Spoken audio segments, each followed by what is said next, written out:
Well guys, like I mentioned in the last video, it is crunch time here at the shop. We have so much work to get done. Today's video is about the MR2 because we got this thing signed up for World Cup finals once again this year, and we have about 2 months to get this thing ready, which sounds like a good amount of time, but with everything else we got going on, it's really not that much time at all. Last year was the first year we ran World Cup finals in the MR2, which was really cool to be a part of because when I was kind of growing up and getting into the car scene, I was looking at all the videos from cars running World Cup finals. All the top dogs are racing, their records being set. So it was really cool for us to be a part of it last year, and we're doing it again this year, and we're hoping we can perform a little bit better. Last year we went out first round. We had some issues with the car, but overall it had the potential to do really well. And then if you guys remember, that following Monday after the event was over, we did a kind of Hail Mary pass with the MR2 on the private rental day.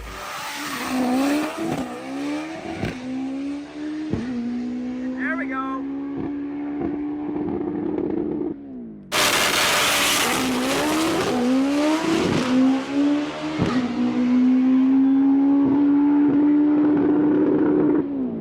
Woo! 7.6 at 178. We went a 490 to the 8th at 157 almost miles an hour. It was well on its way to doing like a low 7.4. It may be almost 200 miles an hour on that pass, which would have been really cool to see, but she didn't want to go into fifth gear, of course. But we haven't ran the car on the billet block since that event. And for anyone wondering, I no longer have the K20 billet block. A lot of people have been asking what happened to the billet motor from the MR2. I got it back to JBR. We took the engine apart just to see what was up with it because it was making a ton of crankcase pressure. One of the sleeves was hurt, and my intention was to rebuild that engine, put it back in the MR2 and go testing once again. But since then, we did make the switch to the K24 because I think it will help us to put a little bit more torque back into the MR2. And the benefit of going back to the K24 block, if we don't stay with the 2.4 liter and we actually make too much torque, we don't have to go down to the K20. We can actually go to a S2000 style crank and kind of meet in the middle, and you can do a 2.2 liter setup, and that setup fits inside the K24 block. So either way, I just didn't want to keep messing with the K20 billet block because I knew ultimately once we get like the Drag NSX going and all that stuff, we're going to be using a billet 24 block in the future. I just knew that was coming. So we decided to make the switch to 24 now just to try to test it, see if it does us any better. And I can tell you guys right now, we do have another billet block on the way for the MR2, and it's probably going to go in for World Cup, and that one is going to be a K24. But as you guys know, we got the two cast K24s ready to go for some testing. And yeah, we just got a lot to go over, guys. So Wyatt's over there right now. You can see him wiring away. And that is because we are getting ready to put this sucker on methanol. If you follow me over here, this is our very first pail we have ever purchased of M1. This is some potent stuff right here, boys. So we'll talk more about M1 as we go forward because we do have a dyno appointment next week. I forgot to mention that. Next week we have to go on the dyno, and we have to completely wire it and get it running on methanol. So it's crunch time. So we got methanol, 5-gallon pail right here, M1. I'm no expert on methanol. We've done a ton of research, but I want to save some of that info for when we go to Fuel Tech and talk with those guys because they're going to really give us a good lesson on the differences between methanol and ethanol. And I'm sure you guys would like to, you know, hear about all the ins and outs about the different fuels. But the main reason we're switching, just to dumb it down, is methanol burns colder, and we have the potential to make more power. I'll just leave it as simple as that. Our EGTs were getting really hot on ethanol. We were seeing almost 1700 degrees, which is way too hot. Our exhaust valves were bending after 1 or 2 runs, which is just not ideal. So we're hoping with the methanol, we'll keep things cooler while being able to make the same, if not even more power. So to switch to methanol, we are going to have to change a few components out here that we got laid out on the toolbox. This was our previous mechanical fuel pump. This is the one that we ran in the valve cover. This guy worked great. This is a Waterman 7-gallon pump. Methanol takes a lot more volume to run the same power level, almost 50% more. This pump probably could have kept up, but we would start to push the limits of it, and I just didn't want to risk it. Plus, the serviceability with the valve cover was kind of tricky at World Cup, so we have decided to go to a belt-driven fuel pump off of the crank pulley, and that's where we got this guy right here. So this is from Aeromotive. You guys know Aeromotive makes some of the best stuff when it comes to fuel systems, and this is a 12-gallon cog drive mechanical fuel pump. So this will actually bolt to the front of the block. We have this bracket right here that bolts to the front of the K series. Then this guy bolts to the side of that. It's all adjustable. We have the corresponding cog drive gear on the pulley already because we have already started to mock some things up, but that is our new Aeromotive 12-gallon pump. Another thing we have to upgrade when going to methanol is our ignition system, because methanol is a little bit harder to burn than ethanol. Plus there's going to be a lot more liquid in the combustion chamber, a lot more volume of actual raw liquid fuel, and it's harder to ignite that and get it going. So we are leaving the factory K coils. These things have taken us really far. I mean, we went a mid-7 making well over 1,500 horsepower on a factory K series coil, which is very impressive from Honda. These things rip. But to go to methanol, we are going to be upgrading these. And right here we have 4 IGN 1A FuelTech Smart Coils. So we got 4 of those guys, 1 for each cylinder, and these will pack much more power to each spark plug, giving us a nice strong spark to make sure that methanol ignites every time. And the last thing right here that we have are another component of the fuel system. So to go along with the upgraded mechanical pump, since we need a lot more volume of fuel to run methanol, we are also upgrading the injectors. And in this box right here, we have a set of FuelTech 720 pound-hour injectors, and these are the big dogs, boys. These are literally the same injectors that they run in 4,000 or 5,000 plus horsepower pro mods, running 3s in the 1/8 mile. We've got the same stuff going in our little MR2 right here, and these suckers can flow a ton of fuel. Just one of these can outflow our twin set per runner by a lot. So big old injectors going into the MR2 as well. And between the injectors and the new coils, those are the main reasons we need to rewire for this stuff, because we're also going to be just upgrading all of it. So we are making a ton of changes, and we just figured we'd go ahead and rewire some stuff in the engine bay, because Wyatt was wanting to clean up some things anyway. So he's like, I'm just going to make a whole new harness for it. And I was like, all right, you do you, bro. So he's over there just wiring away, making us a whole new firewall and back engine harness. Once we get all this stuff installed, get it wired up, we'll be able to pour some methanol in the tank and hear it fire up for the first time on methanol. We're stepping it up over here, boys. All right, guys, we're getting ready to put the new mechanical Aeromotive fuel pump on the MR2 here. Another fact about this sucker is on methanol, on a boosted application, this is good up for 2,000 flywheel horsepower. And if you're all motor, good for 3,000 horsepower on methanol. And for like ethanol and gas applications, it's like over 5,000 turbo, and all motors like 6,000. It's crazy. This thing flows a ton of fuel. So we're gonna go ahead and get her put on. You can see right here, we already have the cog drive on the pulley there. And then this bracket just bolts to the front of the K24 like so. And then this will bolt on like that. And it will just be ran on a belt connecting the two together. We are gonna have to figure out some way to get this system onto the billet engine if we end up putting the billet engine in for World Cup, because the billet block does not have the same factory mounting holes as the K24 does. So this bracket setup we currently have only will work on the factory cast stuff. But for right now, just to get this thing shook down and tested, it'll do the job. So let's go ahead and get it on there.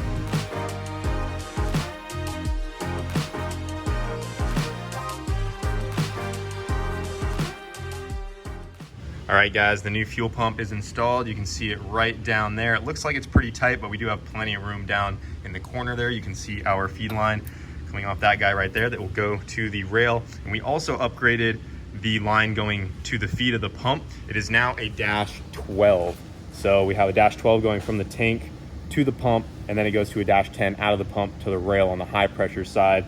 We talked to some friends, and we've heard that some people have ran into some cavitation issues with the pump trying to pull so much fuel that the -10 AN line isn't enough. So we just went ahead and upped that guy to a -12, since we're going to be running a lot more volume of fluid through the system here.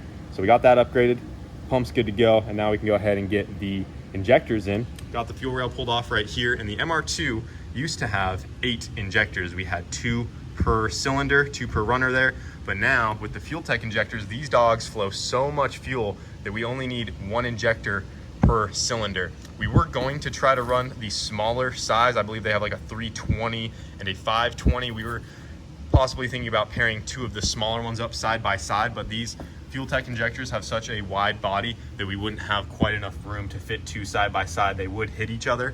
So we just opted for the big single 1 per runner. And then we have these kind of dummy injectors right here, these plugs to take the space of the hole next to it, because we got to plug up that hole somehow. The only concern we originally had when putting a big single injector on this thing was how it was going to idle and run down low, because really big injectors can be kind of hard to dial in as far as the idle and down low drivability. But we have seen plenty of proof that these big injectors can idle a small engine just fine. We've seen them on 2JZs and other 4-cylinders, and they work flawlessly just on the big single set. So that was something we were worried about, but from what we've seen, it shouldn't be an issue. And if it is, we always have the option to pull these guys out, the dummy injectors, and we can swap those out for a single set of smaller injectors just to get the MR2 running down low, and then we can blend in the big dogs when the boost comes in. But I think we'll be good just with the big set of 4 there. So we're gonna go ahead and get these guys installed.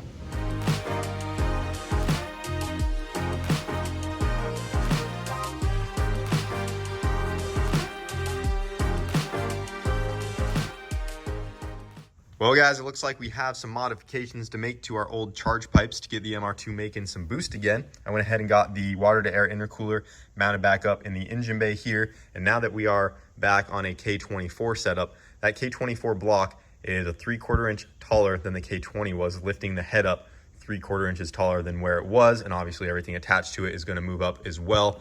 And now that all that stuff has come up a little bit, you can see right here on the turbo, we have a pretty good gap going to our old charge pipe right there. So I'm gonna have to modify this a little bit. We're gonna go ahead and cut this end off and build it off of this bend right here and just kind of redo this to get it up to that turbo. And then we'll move on to the other side as well, because we also are running a new throttle body. This was sent to us by K-Tuned. This one runs the Mustang style TPS on the back there instead of the K-Series one, because we did have some issues with the K-Series TPS bugging out on us at the track in the past. So we went to the Mustang style and just a couple changes there. We're gonna go ahead and make all of this 3.5 inch, whereas the old one opened up to 4 inch, which really just wasn't necessary. We're just gonna keep it a little simpler. So we got some stuff to redo here. And if you guys look right here, I have this clamp. This is just for fabrication purposes. Both sides of our intercooler have vibrant HD clamps, and they are nice because they do allow for some movement.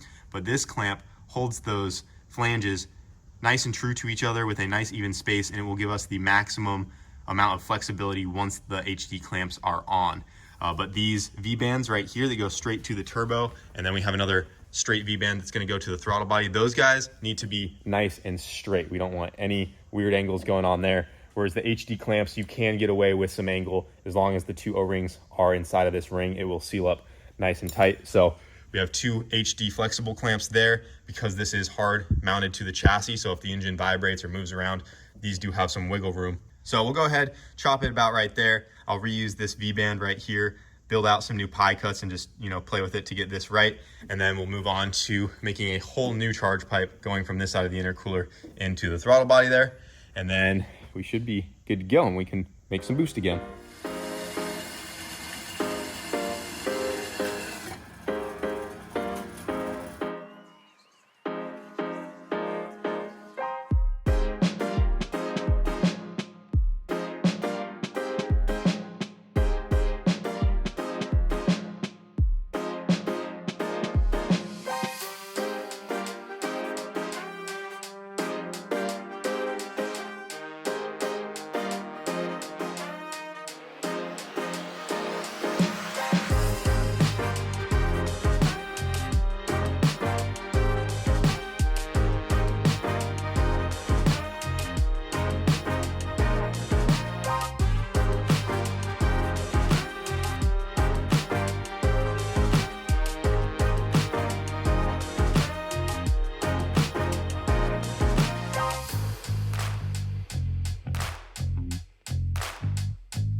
All right, guys, intercooler pipes are good, ready to go. You can see right here the gap we have on those flanges right there. I wanted to leave that so you guys could kind of see. This will slide over, and that actually allows for the maximum movement. This is what that fabricator clamp looked like on the inside there. So we'll go ahead and get that last clamp on there. The intercooler pipes are done, blow-off valve welded, air temp on the bottom, and extended for the taller turbo. And while I've been doing that, I got the harness all finished up. Yep, ready to go in the car. We got that thing right over here. Turned out pretty good. Definitely a big upgrade from the last setup because that one has definitely seen some abuse. But, yeah, that was the harness I had way back when, even in Colorado, and Wyatt kind of hacked it in half and we adapted it to the Fuel Tech stuff. So he's been wanting to redo it for a long time, make everything fit a little better, change some stuff up. And we finally got around to doing it. Yep, all done up. So, you know, no more spliced together wires with mismatched loom extensions on them to reach places. So yeah, this thing's ready to go in there and incorporated all of our new stuff and ready to go. Oh yeah, well, go ahead and get that on there. We'll just have to find out where we're gonna put the coils, which we already decided where they're going, so we'll have to show you guys what we're doing for that. And then I think that's about it, right? Should be about it, man. Put Fill it some up with methanol. fuel, try and start it. We put the bigger spring in the regulator so Oh, that yeah. we can make all of the base pressure, fuel pressure. Yep, we have a bigger spring in the regulator, so there's a higher base pressure because the new Fuel Tech injectors like that higher fuel pressure. Yep, they love all the pressure. So that mechanical pump's gonna be putting in work. But yeah, everything else is pretty much ready. We gotta put intercooler lines back on the intercooler box, the water lines, and then we're pretty much ready to go. Then we gotta make sure we open the door when we start this thing up because Nah, brother. Let's see We're who gonna lasts be- longest without crying. methanol, it burns the soul. It'll make your eyes water if you're not ready for it. All right, guys, we got the wiring harness on. We're getting pretty close to putting some methanol in this thing and hearing it run, but we were trying to find out where we wanted to put the coils before we even started the wiring harness. We have this little bracket right here that holds the coils together, all four of them, and there was really no good place to put this thing. We were thinking like maybe somewhere up here, like tuck it down there. We were actually gonna move this back pressure sensor and we were gonna try to mount them like in here somehow like that, but then the plugs are kind of hard to get to. And there was just really no good place for this thing. And then I had this amazing idea. I was like, why don't we just put it on the valve cover? Because our 2J Civic came with a bracket that puts them on the valve cover. I went online, looked up valve cover coil brackets. They make them for 4G63s and all kinds of other stuff, but no one made a K-Series one. So I told Wyatt, and he was like, that should work. So he got busy on Fusion 360, and he designed a custom coil bracket that will bolt to a K-Series valve cover. And then we loaded up that file in our Langmuir CNC plasma, and then we cut her out, and this is what we got. We got our own custom coil bracket for the MR2. So the coils sit in there just like that, and we have a couple spacers, and this will bolt right to the top of the valve cover, just like this. The coils will sit on there, and then we can run our spark plug wires off of those guys down into the spark plug tubes, and then we'll be good to go. So I made it nice and convenient, so thought that was pretty cool. But we'll go ahead and get this guy put on. Well, it's just getting the blow-off valve on right now, just some final touches. We got the injectors plugged in as well, got the harness for those guys done, and then it's time to put some meth in there.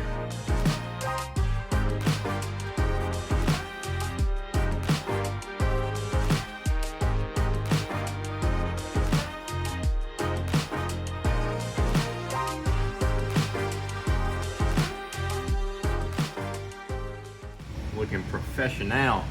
Not bad. Should be ready though, right? Yeah, fill it with some fuel, grab the fire extinguishers, and let her Well, we got the invisible fire now too. Meth burns clear, so if you hear someone screaming, we need to get a fire extinguisher. stop, drop, and roll. Don't run around with your arms flailing. That's just freaking fanning the flame, dude. Yeah. That's just gonna make it worse. I see so many videos of people forgetting this, running around on fire. To be fair though, if you're fully on fire, your I mean, yeah. thought process probably goes out the window. You're like, holy shit, I'm on fire. All right, boys, it's time. Methanol is going in to the MR2. We got 3 fire extinguishers on standby in case things go wrong. But we actually went ahead and unplugged the injectors and the coils because we need to crank it over to build fuel pressure. Whew. Stuff's toxic also, so I'm gonna try not to breathe too much of that in. I'll take a whiff, dude. Get a little buzz going real quick. But yeah, we're gonna crank it, build some fuel pressure, make sure we have no leaks. And we gotta pull some fuel out of the tune, and then we can try to go hot to see what it does.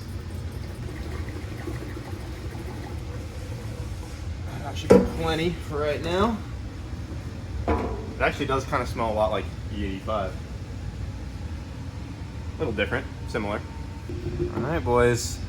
The MR2 is officially on methanol. All right, guys, methanol is in. We're gonna go ahead and crank it over, build some fuel pressure, double check there are no leaks, and then we'll plug everything back in, pull some fuel out of the map because we're gonna have a lot more fuel with the higher base pressure and these bigger injectors. So we're gonna start a little lower, hopefully not hydrolock it by accident, and go from there. All right, ready? Yep.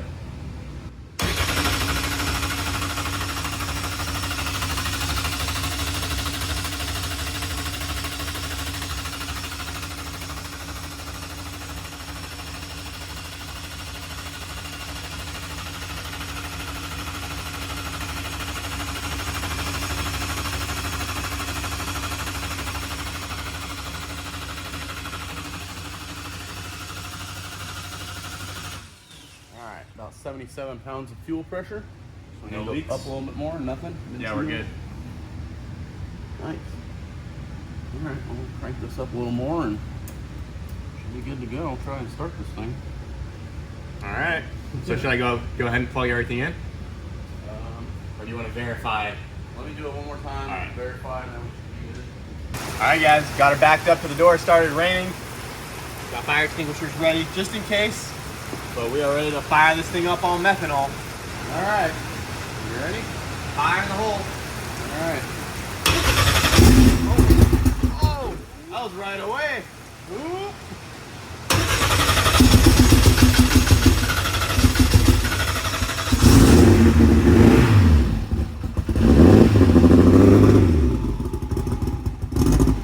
Yeah, It's spraying fuel.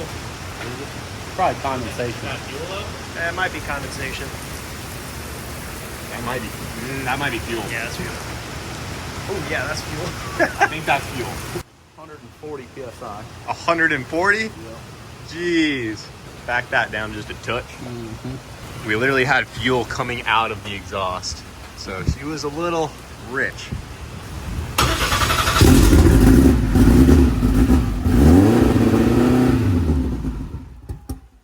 A little closer. Yep. Still really rich and a lot of fuel pressure, so take it down some more. It wanted to run better that time, though. Yeah, that sounded a lot better. It almost tried to idle.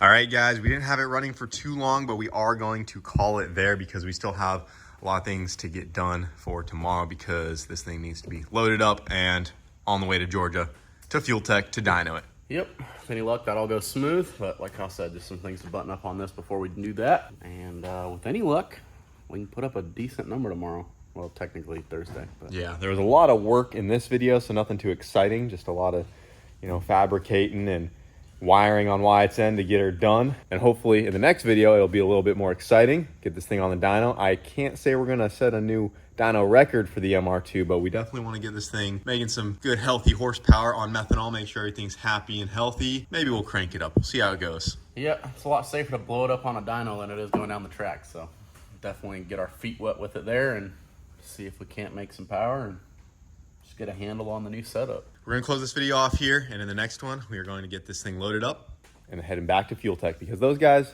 they know a thing or two about M1. So we want to be with them for the first time this thing makes some serious power on the new fuel. And yeah, cross your fingers, boys. That cast engine is gonna see some freaking horsepower the next couple days. So that's gonna do it for this video. Thank you guys for watching, and we'll see you later. See ya.